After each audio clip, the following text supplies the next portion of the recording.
So, after doing so many attempts of no death in Jak 2 so far, which you should totally watch by the way, I decided to give my mental a break and do something a little more fun yet still related. So, we're going to be looking at each mission of Jak 2 and objectively measuring their ranking on an objective scale between the mission's impact on the story, finding balance and difficulty and ease, as well as how it feels to play. But before we get into any of that, I just want to let you guys know that I've made a Twitter. There you'll find notifications about new videos, when I'm streaming, and other tidbits about my life. While on the topic, go ahead and check out my Twitch as well. Links all down below. Now let's get into that video. Thank you. Kicking off the tier list, I'm first talking about the introduction. That includes escape from prison and defending Core and the kid from the KG. Not only is this the start of one of the best action-adventure platformer third-person shooter racing games of its era, but it also has a lot of foreshadowing, introducing some of the emotional story beats as well as introducing the basic movement mechanics. It doesn't hold your hand as you beat down guards and get your first taste of immense power with Dark Jak. I'm gonna drop these bad boys into the A tier. Next up, we have retrieving the banner from Deadtown. On one hand, we get a cold introduction to Torn, and this contrasts his surprise after Jak and Daxter get the banner. We also get the subversion of Jak 1 after it sweeps the rug from under us and fades out the musical tones of the past as Jak and Daxter dive into a cold future. In terms of gameplay, there's not many mix-ups besides false platforms, which slapping some wild animals does feel pretty nice. I'll throw this one into B tier. Following that is turning on the water to the slums from a pumping station. The intro cutscene characterizes the drastic levels the Baron will take in order to bring down his opposition and begins to characterize Torn as an ex-KG. The mission itself involves boxing some wild animals and the first introduction to the metalheads. However, they are extremely soft. C tier. Destroying the ammo dump is up next, and I couldn't be happier to say I fucking hate this mission. Not sure if that's because of the countless no-death runs or what, but this tank is the most inconsistent hunk of junk. I'm glad they get blown sky high at the end. While this mission is pretty integral to some story beats like metalheads taking the Baron's eco in order to maintain a grip over Haven City and characterizes New Jak as uncaring and selfish towards the city and its people, there's some decent stuff, but that only lands ammo dump into the D tier for not being fun in the slightest besides the part where you beat up the guards, and the part where it ends. Torn's delivery to crew follows that rather quickly. And does this really even count as a mission? It truly isn't that hard, but it does feel nice to drive zoomers, and like a true American game, the reward for the delivery is the right to bear arms, hell yeah brother, they don't call it the hip hog for nothing. Then right after that, crew threatens us for exercising our free speech, brother. But it's for the story, of course. And C tier. After doing some training with our new gun, crew lets us work with Sig for new gun upgrades by killing metalheads. Sig is the undeniable best side character in the game. This mission is not only a great characterization for Sig as a badass shooter merc, it's also fun, a good balance between challenge and ease in terms of enemy density and power, and we also get to see the raw destruction of the Peacemaker in action multiple times, which foreshadows our final gun reward in Act 3. It's an S tier mission, you gotta love it. I'm also gonna slap together every Oracle Dark Jak reward into B tier. They give us pretty cool powers and slightly hint at some Precursor lore. Definitely vibe with these boys. I mean, come on, like kill metalheads, get toys, you'll love to see it. Next we got the first mission in the sewers. Despite the mission itself being pretty mundane, the intro cutscene itself is loaded with absolute bangers of witty banter. Between the characters, we get some more lore on why the Baron initiated the trade with the metalheads, and it's a little more foreshadowing to the climax of Act 3. That being said, the mission itself is pretty dang easy and not too terribly engaging though. It does introduce a new type of metalhead in incremental levels that feels pretty good.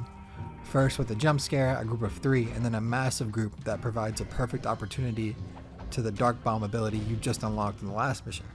I'll stick him in B tier.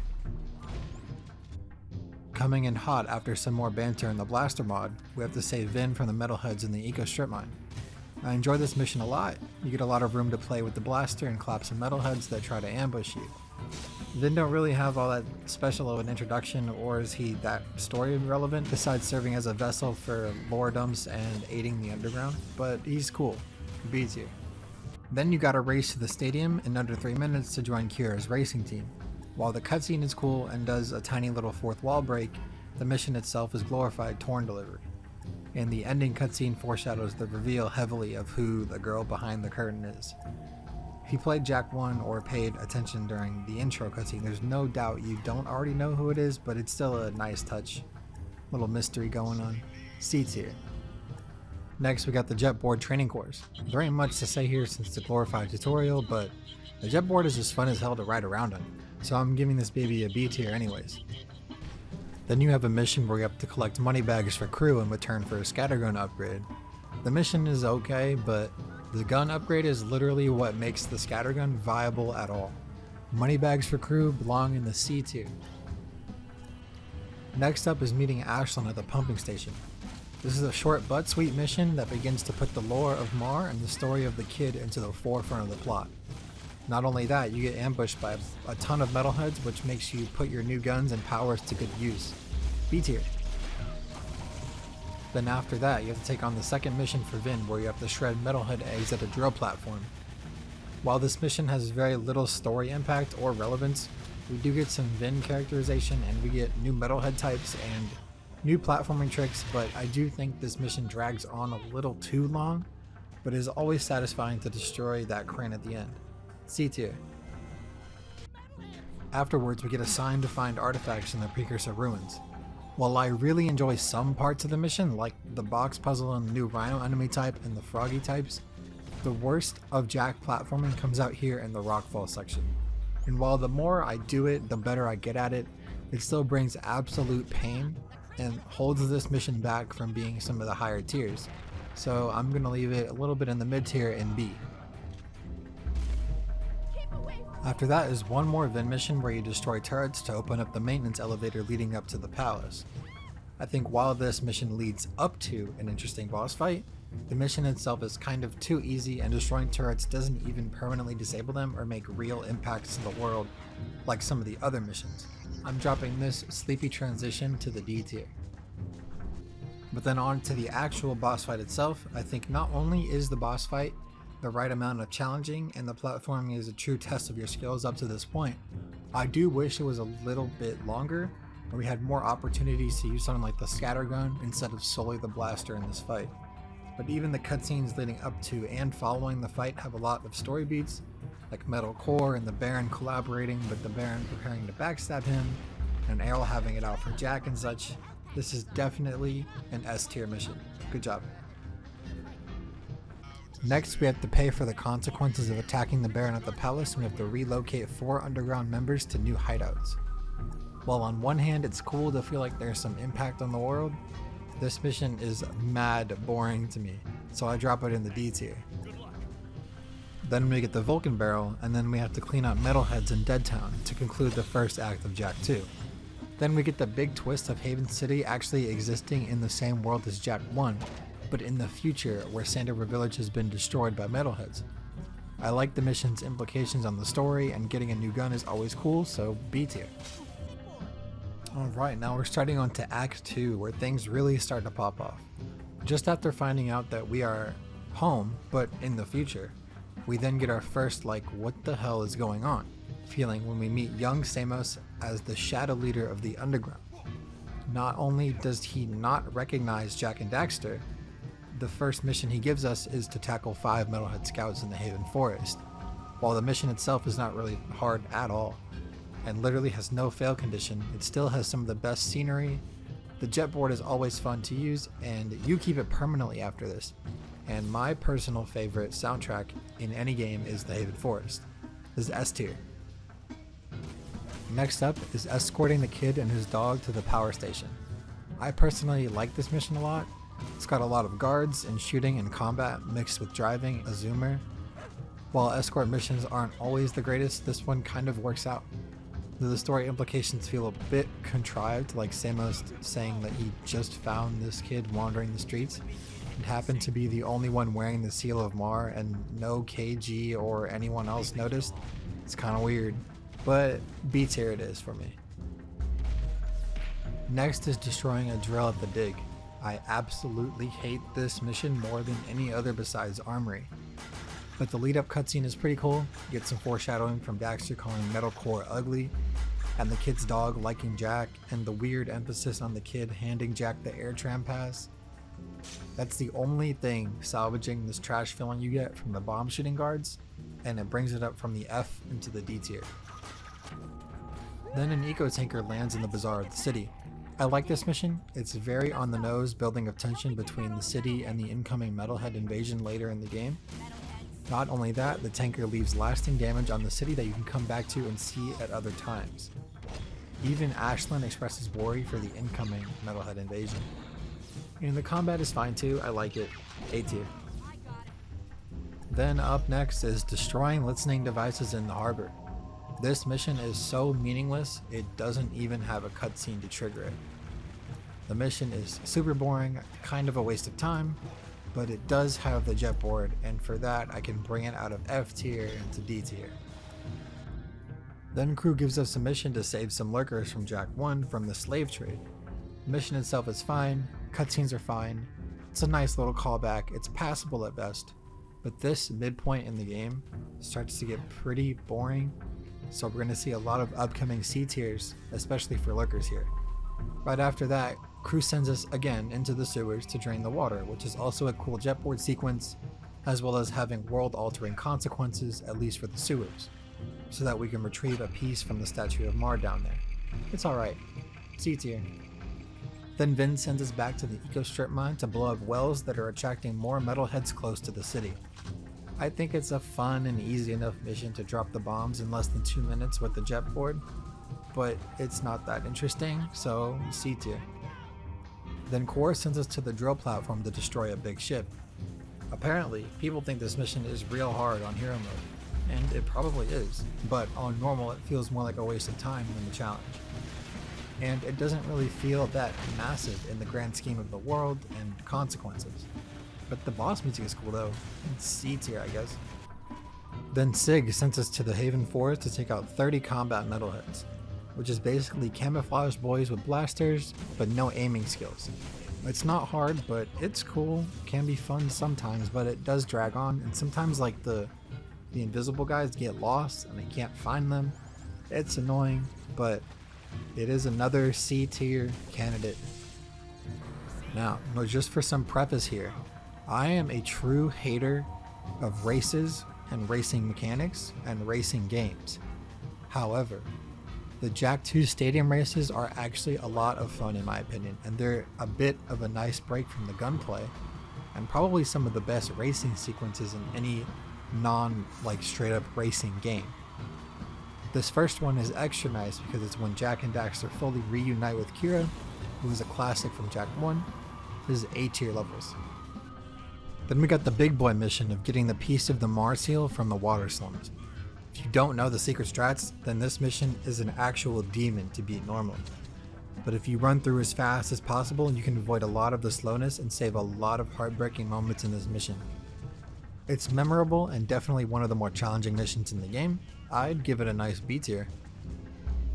Next up, in order to get the second piece of the seal, Samos and Onus send us back to the dig where lurkers living in a cave have another piece waiting for us. It's a cool mission with some decent platforming, but it's definitely not groundbreaking or that challenging. I'll give it a decent tier in C. Next up, Torn gives us a mission to destroy 5 Hellcat cruisers around the slums.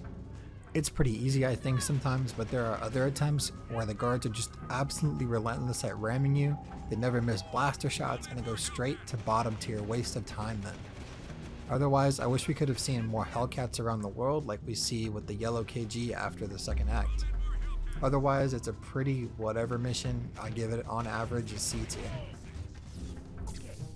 Next one is Onun's challenge for the final seal of Mar. It's really easy, but it's kind of fun too to try and go for 0 misses. However, I think this bit was kind of shoehorned in because they couldn't think of a way to get Jak to earn the last seal, so they said fuck it, minigame. So I'm gonna say fuck it, C tier. Then we're on to another big boy, which is the Trials of the Precursors for Jak. The 3 puzzles are cool and interesting with the marked bugs, platform matching, and melody matching. Following that, you get some challenging platforming sequences and even get to play as Daxter for a moment, though I do hate this spider chase sequence. Later you get some lore on the metalheads, and we see the Precursor technology in action from the stone during a cool boss fight with the Baron. And we don't even catch a win as the Baron gets away and our friends get arrested as we lead into Act 3. It's an S tier mission, I think. Soon after, you return to where it all started to free your friends from the same prison you were at in the beginning of the game. It's a cool callback and a tough mission on its own too, but it's not impossible. It also introduces a brand of yellow KG units that take extra damage and are even bigger in size. Kind of like those Hellcat versions of the regular cruisers, but like for the guards. This is an A tier level. After everyone is free, Crew sends Jak into the sewers one last time to escort some of his boys to the statue of Mar, in which they blow it up to find the Heart of Mar gem that Crew needs for something. It's a decently structured mission and not too bad on the challenge, but also not too intensive a mission. I'd give it a big old B tier. The Class 2 race I think is the worst of the 3 races in the stadium levels, but still not that terrible. I give Daxter Racing a C tier. Then the underground gets word that they're being attacked by massive bomb bots. It's more of a frustrating mission than anything, but it does build off the robots we're slowly getting introduced to in Act 3, and the robots we see in Jak 3. It's a C tier mission though, pretty boring. Beating Errol in a race challenge is annoying as hell. This race blows. Errol literally straight up cheats and defies physics, and any mistake you make pretty much costs you the race. I have to retry this mission over and over and over again in real playthroughs. I'm calling this one an F tier. Got it, first F tier of the tier list. Destroying eggs in the strip mine is a little decent Jetboard mission. I'm gonna give it a C tier. Getting the life seed in Deadtown is sweet and sour. I hate the mech missions, but it's also cool being able to go back to Samos's hut again. So it's a big old C tier. Just the mech is so clunky and disgusting. I hate the mech. I hate it. And then we have to take the life seed to young Samos to give his sage powers, which is essentially like waiting for Sig to shoot the metalhead, but 10 times longer, and more guards, and the flying guards. It's okay, C tier. Then we take another mech to the drill platform somehow and destroy the tower that we protected in early game. But I mean, oh well, I guess mech missions are terrible, so I'm throwing this guy into D tier. And then somehow, for some reason, they shoehorned in more lurker rescue missions. So instead of 3 this time, we have to save 6, in which we are owed a favor in the future. D tier for this stupid repetition. And finally, we get to the Class 1 race, which means the demise of Errol, as well as the easiest race out of all the stadium challenges. It also gives us the purple security pass into the palace, and we get to walk into the throne room we see just before the first Baron boss fight. We also get Ashlyn on our side against her dad. There's very cool platforming sections after that. This is S tier level stuff between the race and the platforming section. Then Ashlyn directs us to a weapons lab in which we see some of the first levels of the KG robots that will be super present in Jak 3. I mean, it's a fine level. The platforming is kind of cringe, but it's followed by a decent boss fight against Crew, and we're blowing through the climax of the game here. So A tier, including the Crew boss fight. The Metalhead Mash is a pretty decent minigame. It also reveals Crew and Core's big plan, which was to allow metalheads into the city. But for some reason, Crew stuck the time map in the machine. It's contrived, whatever, but I'm giving it a B tier because it's fun. And then second to last mission, we have to find Sig underground, do some puzzles in the underport, but it's kind of sucky in the first half because we have the mech. Again, 3 mech missions in Act 3. Just this mech that comes out of nowhere. No one explains where it comes from, how it works. Like, just this random mech, and we use it 3 times. The most clunky controls. But we eventually do get to the part with Sig, and he saves the mission. There's a puzzle, and then there's a quote-unquote tragic death of Sig. It's very dramatic, 10 out of 10. I'm gonna give it an A tier. It would be S tier without the mech in it. And then finally, you have to defend the stadium area from metalheads as the 2 Samoses transport the Rift Rider to a lurker transport that's the favor we mentioned earlier. While metalheads have invaded the city, Like, should we even count this as a mission? I'm giving it C tier. I don't know, mid. And finally, we are on the last mission, our last mission of Jak 2, the great ending. I think this mission overall is pretty damn good. I wish there was a little more platforming, and I wish we had a better use for the Precursor stone, because I'm not gonna lie, the part where we use Mars' gun is like weak as fuck. Like, Jak and Daxter are like so pumped, and Jak's like excited to shoot this gun, and it's like a little, ooh, put a hole in the wall. It's weak as fuck. But other than that, the aesthetics are pretty cool. The metalheads are cool looking. Getting that last blaster shot on Core is very satisfying. Again, like the other bosses, I wish we had more opportunity to use other guns. It's just something that Jak 3 does a little better, I think. Like Cyber Arrow or the Precursor robot, for example. But other than these things, Jak 2 is a pretty A tier ending. Good job. And with that, we've come to the end of my tier list. While this is generally my opinion is almost always objective facts. And if you disagree, please do let me know in the comments. I will unironically read it and argue with you to drive engagement on the video. Also, drop a like if you enjoyed and subscribe to the channel. If you're feeling real brave, do check out links in the description again for my Twitch. I want to get a stream together one of these days, and I don't want to be there by myself.